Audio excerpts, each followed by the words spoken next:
The Carolina Hurricanes eliminated the New York Islanders in a hard-fought six-game series, winning Game 6 in overtime 2-1. Jared Ellis of Locked On Hurricanes is here to talk about how they got the win and what their prospects are heading into round two. Gil Martin here. The Locked On Road to the Stanley Cup continues as we welcome Jared Ellis from Locked On Carolina Hurricanes. And Jared, congratulations on a very well-fought win over my New York Islanders. What do you feel was the biggest reason that the Hurricanes ended up winning this series? So I think it was hit right on the head in the post-game broadcast. Penalty kill. That was the big difference maker in this series. I don't have the updated stat in front of me right now, but heading into tonight's game, the Hurricanes were 14 of 15 on the kill at a 93.3% success rate. Obviously, that's going to be different now, but the penalty kill was outstanding for the Hurricanes in this series because there were many times where these games could have completely got out of hand for the Hurricanes, and that's also a testament to Antti Raanta, who played 5 games for the Hurricanes, and then Frederik Andersen, who finally made his Hurricanes playoff debut for the team.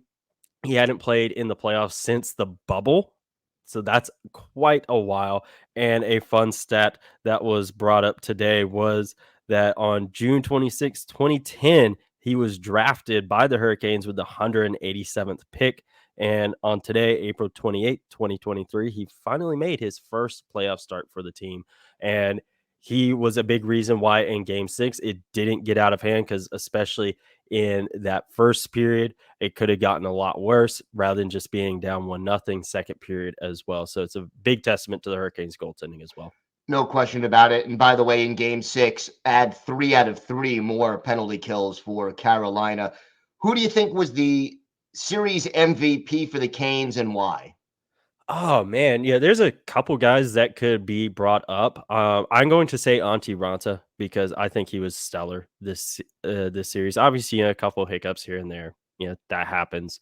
But Brent Burns was also another guy that was really pulling a big load in this series, and those are the two guys that really come to mind. And I'm really excited to see what they can do going forward as well into the next series. And Sebastian Aho, my Sebastian Aho, he's also worth mentioning here as well. He had 3 goals in this series, if I remember correctly. He ended up taking the franchise lead from Eric Stahl for most postseason goals as well. And you want your top guy to play like a top guy, and he did. Was there a potential weakness exposed in the series against the Islanders that Carolina will need to address going into the second round? Yes, I definitely feel that the Islanders were able to kind of take advantage of the Hurricanes' injuries right now, and they're able to expose those. I know that's kind of a broad answer, but when you're down so many guys, you're able to take advantage of. All right, you got these AHL guys coming up that normally wouldn't be here. Jack Drury normally wouldn't be here. That would normally be Teuvo Teravainen right now. If or excuse me, that would be God. I'm trying. So many guys are out. Obviously, if Andrei Svechnikov was here, if Max Pacioretty was here, things would be a lot different. And maybe if those guys were here, this series only goes 5 games. I think the Islanders win a game regardless, because of how tough they play.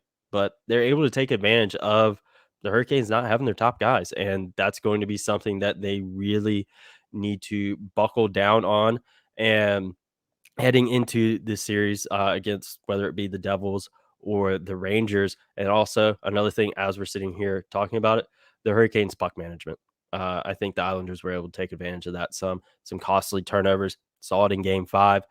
You almost saw it tonight as well. You did see it tonight. Excuse me, with that Burns turnover. So they're able to take advantage of opportunities like that. And going into the next round, You're not going to be able to do that. I've said it, heading into the playoffs, mistakes that you would make in the regular season like this that you could sometimes get away with, against a team, no disrespect, but like Arizona, get away with them in those games. Here in the playoffs, your competition is going to be a lot tougher, and you're not going to be able to get away with those as much.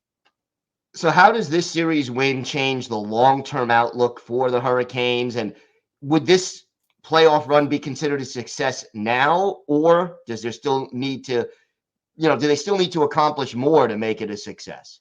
I still think they need to accomplish a bit more, because, like we were talking about when we were previewing everything, it's kind of the past few years, it's been kind of disappointing. Yeah, obviously this is 5 straight years with a playoff series victory under Rod Brind'amour, which is fan freaking tastic. Of course, no one's going to deny that.